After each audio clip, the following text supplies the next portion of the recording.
If we're doing the worst moves of all time, you know we got to do the best moves of all time.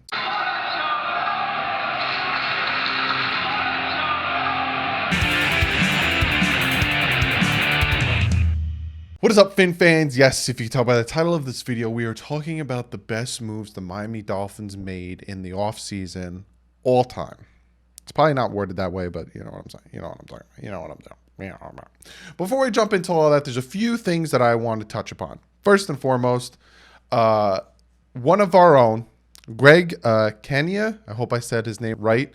He is a part of the Patreon. He is a part of the subscribers. He's a part of this huge community. He has what the YouTube does not want me to talk about, but I'm going to say it anyway. He has COVID-19. He reached out to me on the Discord. Again, if you're part of my Patreons, you get a part of the special Discord with the other Patreons. We chat and all that stuff. He's in the hospital right now. I don't know full extent of how he's doing. He's a young guy. He's my age. He's in the hospital right now with it. So again, don't look at this and don't look at how, you know, the death toll and all that stuff isn't as crazy. Don't look at that and think that this is something you can just overlook and think, oh, it's done. We're fine. Because one of our own is already in the hospital with it. And our thoughts and prayers go out to him. Speedy recovery. Hopefully, you know, no repercussions from, unfortunately, getting it. But again, take care of yourself, guys. I know that you think like, hey, you know, it's past. It's not that big. It's not that bad. There's a lot of things out there. Just take care of yourself. Wear a mask. Wash your hands. You never know. Greg, I hope you feel better, bud. Speaking of Patreons, I want to shout out one of my new Patreons, Fake Spike 94, an $8 Patreon. Thank you guys so much for being Patreons. If you guys want to be Patreons, it's linked below. Don't feel like you need to. There's different tiers, and you could read the different tiers what you get, but all of the Patreons get to become part of the Discord where you guys can chat with me and all that stuff whenever you want. So that's linked below. But again, Greg, get better, and shout out to Fake Spike. But before we jump into this, again, tomorrow I will be live 1 p.m. Eastern Standard Time. There I will announce the winner of the giveaway. You have to be there during the live stream, because when I announce it, if you're not there to say, hey, I won it, then I'm just going to pick somebody else because I want to get it going. So if you want to be part of the live stream and you want to win the autograph, you got to be there tomorrow live 1 p.m. Eastern Standard Time. So let's jump into this and talk about best moves in Miami Dolphins offseason history. We're going from 10 to 1, so I got to move my cards around because I have them from 1 to 10, and you don't want me to start at 1, because if I start at 1, it's anticlimactic. You want it to go the other way. You want it to go the other way. My number 10.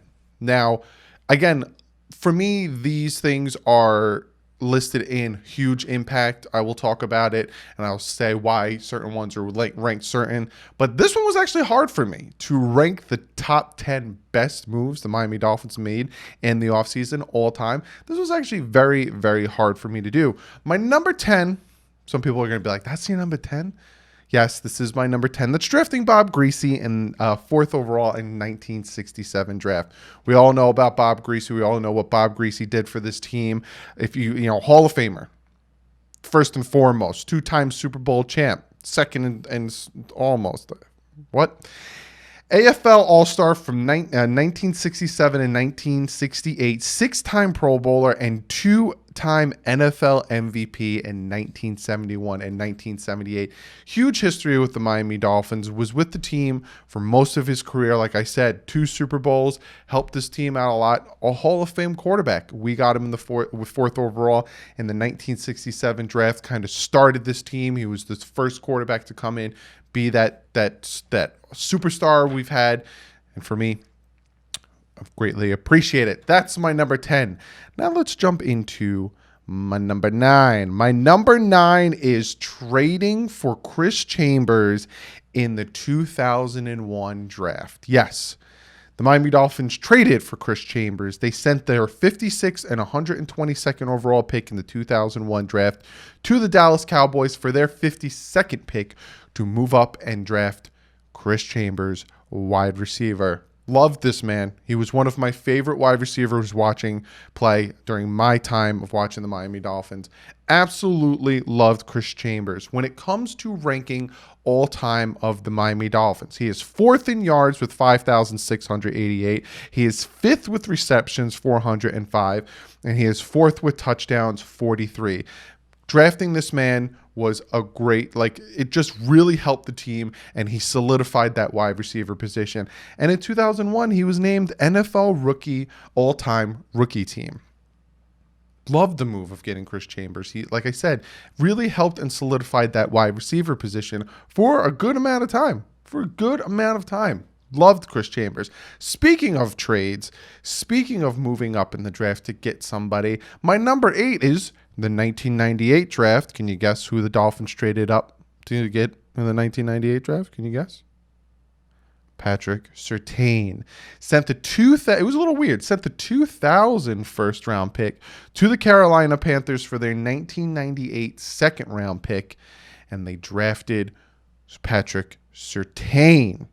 7 years with the Miami Dolphins, 29 interceptions, complete lockdown corner, teaming him with Sam Madison. We all talk about the Patrick Surtain, Sam Madison connection. Huge addition. Dolphins took the initiative. They moved up. Yes, they had to give up a first-round pick 2 years later, which, again, is weird.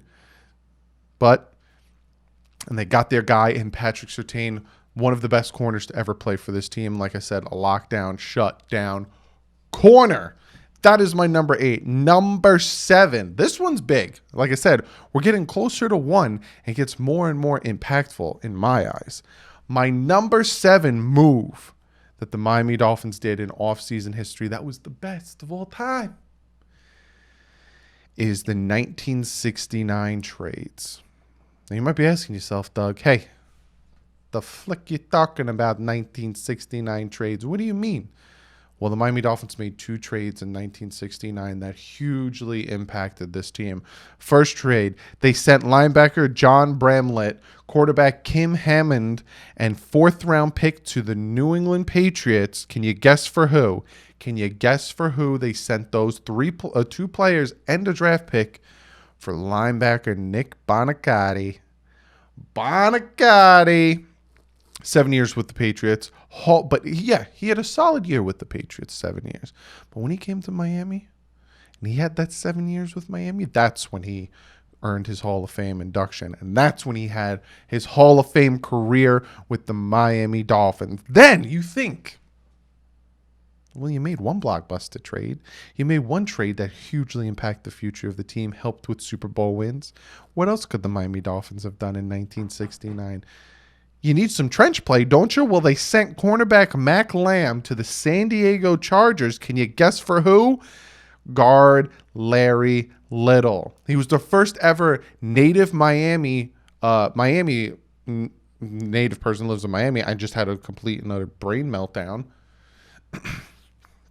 To play for the Miami Dolphins. First ever to do it. 12 years for the Miami Dolphins, Hall of Famer, helped that team win Super Bowls, helped Zonka, helped Kick, helped Mercury Morris, helped Bob Griese, helped them all for 12 years. 12 years. That's my number 7, guys. I have 6 more. You guys probably guess what these 6 are. Can you guess? Well, let's jump into it. My number 6. This is a little bit more recent. This happened about 12 years. Wow, 12 years ago. Doug, don't have an anxiety attack. This one happened 12 years ago. It was quick. It was abrupt. Something happened. Boom. Affected the team.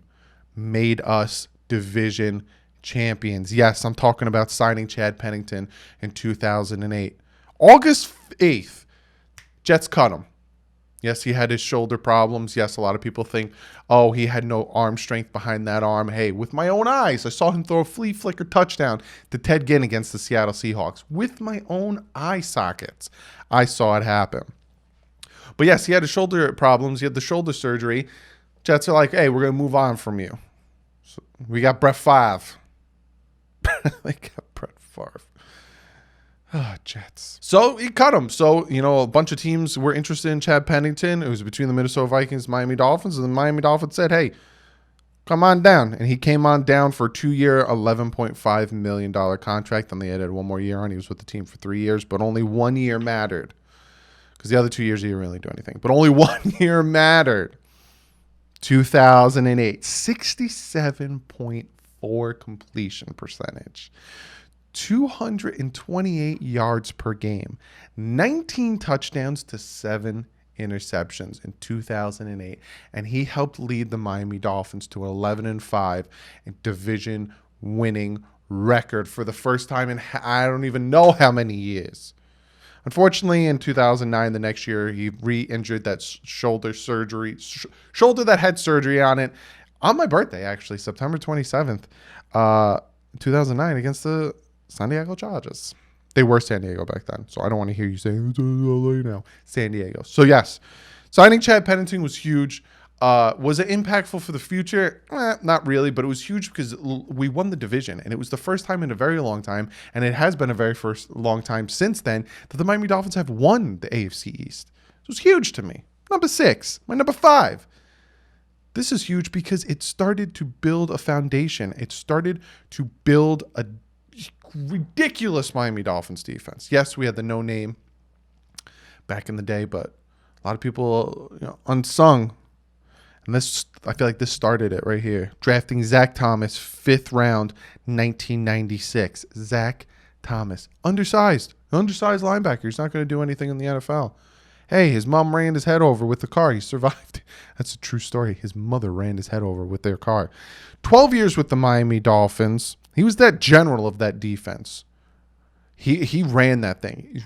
Hard hitting block of a man. He was a block of a man. A block of a man. 20.5 sacks, 74 tackles for loss, 1,107 tackles, 17 interceptions, 4 touchdowns, and 16 forced fumbles. There's a stat on here that I'm missing that should be on here, and that's Hall of Famer. Zach Thomas should be a Hall of Famer. I'm tired of waiting. It's been long enough. First ballot, maybe not. Second ballot, now he should be a Hall of Famer. And we're too long. But that's my number 5, so now we're getting to the thick of it. If you guys notice from my worst, it kind of affect the future. This one kind of affects the future a little bit here. My number 4. Hey, if you got yourself this all-star, top-notch linebacker, you need to get him some help. So the Miami Dolphins did in 1997 with their 3rd-round pick. Can you guess what they did? They drafted Jason Taylor, one of my favorite, top 3 favorite Miami Dolphins of all time is Jason Taylor. Jason Taylor, Dan Marino, Don Shula. I love them. I love them more than I've loved cheese. What? Miami Dolphins drafting Jason Taylor. He had 13 years with the Miami Dolphins. Unfortunately, we traded him. Bill Parcells traded him to the Redskins for a 2nd-round pick, and then he ends up going to the Jets. My dad literally ripped his jersey in half when he signed with the Jets. I kid you not. Ripped his jersey in half when he signed with the Jets. And then when he re-signs with the Dolphins, he greatly underestimated and was upset that he ripped his jersey. I wouldn't have ripped his jersey because he was going to be going to the Hall of Fame. But yes, my dad did that. 131 sacks with Miami, 5 with the Jets, 3.5 with Washington. The man has 139.5 sacks altogether, 8 interceptions, all with Miami. And we all remember those interceptions and how that man just right across the goal line. Oh, loved it. 3 touchdowns, 151 tackles for loss, 46 forced fumbles, and a Hall of Famer. The man was a monster. Ask Tom Brady what he feels about Jason Taylor. Ask the impact that Jason Taylor had on the Miami Dolphins. Jason Taylor came in and lit it up and just controlled that defensive end position. And he even dropped back into coverage, like I said, with 8 interceptions, 3 touchdowns. Set the team up for success for 12 years on that defense. We always had a great defense with Jason Taylor out there. Always did. Now I'm on my top 3. My number 3. This one's big. This one's an old one, but this one's big because you got to look at what the Dolphins did, how it helped, and then what they got back in return. My number 3 is trading for a player from the Cleveland Browns. Can you guess? It happened in 1970. The Miami Dolphins trading for Paul Warfield in 1970 from the Cleveland Browns. They gave Cleveland a first-round pick, which they used on quarterback Mike Phipps, who had 55 touchdowns and 118 interceptions. We won that one. Paul Warfield, two-time Super Bowl champ. Ridiculous Pro Bowl play with the Dolphins, right? So we had him. He did his thing like a chicken wing, helped us get Super Bowls. And then all of a sudden, hey, he went and signed back with the Cleveland Browns. Oh, that's cool. You signed back with the Cleveland Browns? Well, us Miami Dolphins, we got comp for that. We got a fourth-round pick, which we used on quarterback Gerald Small. 6 years with the team, 23 interceptions. So not only did we get Super Bowls out of Warfield, not only did we get, great production, Pro Bowl play, but then when he signed back with Cleveland, we got comp back and brought in a corner who gave us 23 interceptions over 6 years and really helped the team. So that Paul Warfield trade was huge because, again, it helped with the Super Bowl run and the undefeated season, but also we got something in return. Now I'm down to my top two. Ladies and gentlemen. These are important. These greatly affect the Miami Dolphins history. Greatly affected it. Now, I'm assuming you know which one's going where and who's doing what, but do you know who's one and who's two? Well, you will after I tell you who number two is. Number two is drafting Dan Marino in the 1983 draft at number 27. Number 27. Now, this draft was a ridiculous draft. 1983 draft probably goes down as one of the best drafts in NFL history. You got John Elway going number one to Baltimore. He was later traded to Denver because he didn't want to play for the Colts. You got Eric Dickerson going to the Rams. You got, Bruce Matthews going to the Houston Oilers. You got Jim Kelly going to the Buffalo Bills. And then there's a fall. And then you think, hey, Tony Eason goes to the Patriots. And the Jets are there. You think, the Jets are going to take Dan Marino. No, they take Ken O'Brien. And now Dan Marino's sitting there, 27. Shula picks up the phone, calls Pitt. Why is he here? Why is he sitting here? Had some BS issues, some fake reporting, some rumors that just hurt his draft stock. Don Shula said, all right, cool, I'm going to draft him. Call it in, Dan Marino. Miami Dolphins select Dan Marino, number 27. Now, do I really have to go over his stats? Do I have to go over his records? Do I have to talk about the fact that the man went to the Super Bowl his second year? Yes, he had to face the 49ers, which was one of the best 49ers team. He lost, but his second year goes to the Super Bowl. Do I really have to talk about the stats? Let's talk about, he had records. Single season records, 1984. All-time records with touchdowns and yards thrown, which obviously got broken. He was a trendsetter when it came to passing, heavy pass, style of passing, all that stuff. Trendsetter. But these are records that are still active as of today. He leads the league in most seasons leading pass attempts with 5 seasons. Most seasons leading in completions, 6 seasons. He has the most season lead leaguing lowest sack percentage. Dan Marino wasn't a scrambler. You never knew Dan Marino was a scrambler, but he leads the league and he has the record for most seasons with lowest sack percentage, 10. Most consecutive seasons leading league least sack percentage, 7. The man's never sacked. Lowest sack percentage career-wise, 3.1 record. Lowest sack percentage in a season, 1. 200 touchdown passes in fewer games to start, 89.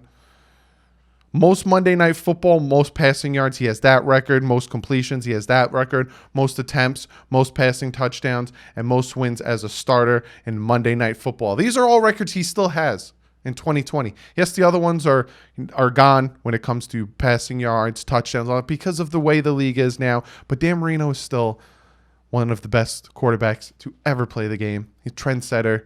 And if he was playing now, he would break his own records tenfold. So my number 2 is Dan Marino. My number 2 is drafting Dan Marino. Without Dan Marino, they wouldn't have the success that they did in the late 80s, early 90s. He was the Miami Dolphins. He was the reason a lot of people became a Dolphin fan. So Dan Marino, you're my number 2 because you set this team up for success for so long. And you put this team on your back so many times. And now whenever we draft a quarterback, they're compared to you. So Dan Marino, you're my number 2 greatest move in offseason history.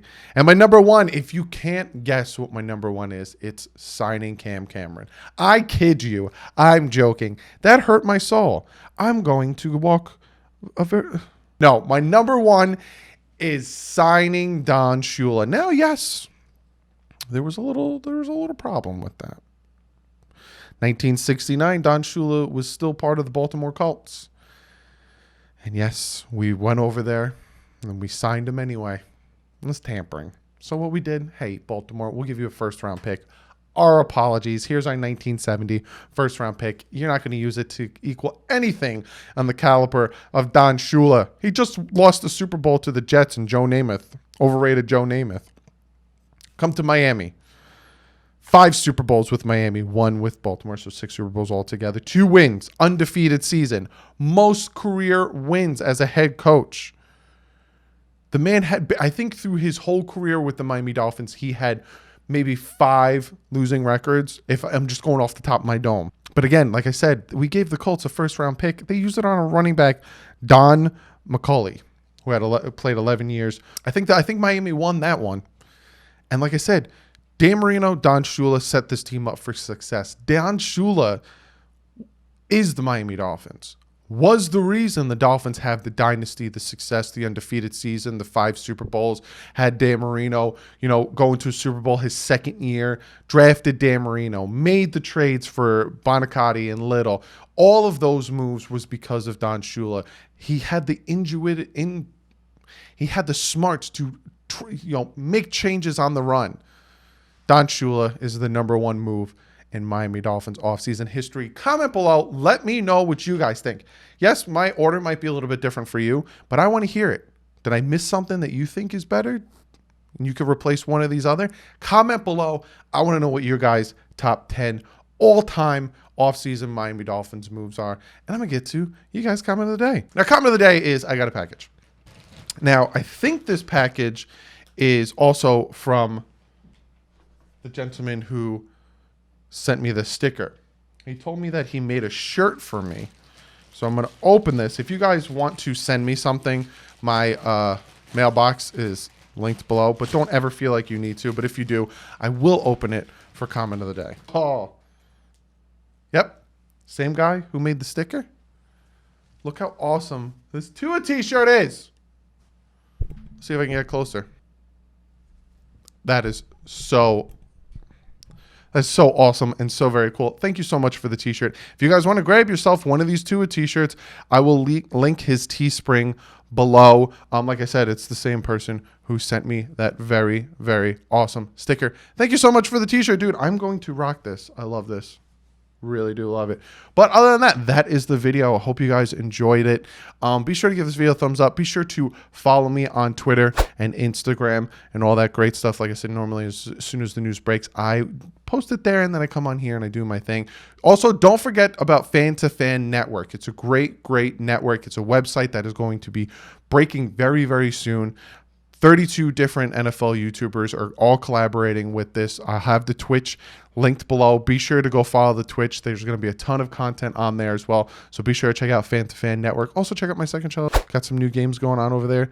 So be sure to go check it out. If you like what you see, hit that subscribe button. Other than that, like I said, give this video a thumbs up. I will see you guys tomorrow with the live stream at 1 p.m. We're going to talk a lot of NFL. There's some moves. There's some news that is happening when it comes to training camp and all this other stuff. So that's all going to be talked about tomorrow in the live stream at 1 p.m. So be sure to give this video a thumbs up. Check out DolphTalk.com. Great website, all Dolphin content. Hit that subscribe button. You don't hit the subscribe button, you don't hit the bell, then you won't really know about when I go live. I just had a brain fart. When I go live and all that stuff. Like I said, also tomorrow live, I will be announcing the winner of the giveaway. I don't know why I can't speak right now. But other than that, I'll see you guys tomorrow, 1 p.m. Hopefully the person who wins it is there. If not, I'm going to have to keep calling names. So be sure to be there. But like usual, stay classy. Fins up.